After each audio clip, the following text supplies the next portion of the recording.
Hey everybody, what is going on? I hope you guys are all doing well and welcome to another tutorial video. In this video, I'll be explaining to you guys how you can fix the error where Cash App might have failed a transaction for your protection. So let's get right into it.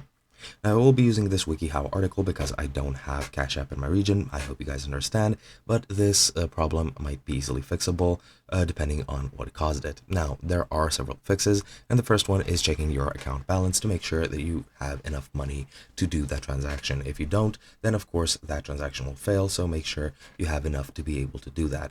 This might also happen if you are falling for a scam, so Cash App will warn you to double check who you're sending your money to make sure it's not a scam.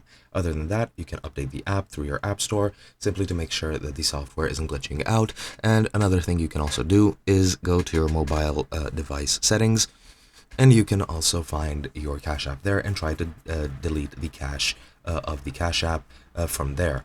Now, other than that, you should also verify your account fully before you try anything, since not verifying your account might cause you to go over the limit, which will automatically fail your transaction. You should also check your internet connection, troubleshoot any internet problems you might be having, and that should fix everything as well. And yeah, that is how you can fix that. Of course, you can check your Wi-Fi. It might be due to your ISP, it might be due to your local network, depends on your internet, but you can try restarting your router and that might fix it.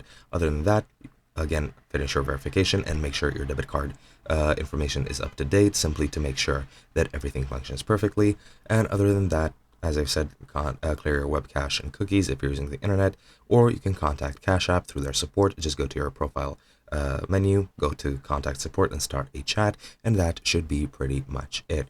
Hope you guys enjoyed, and I'll be seeing you guys in another video.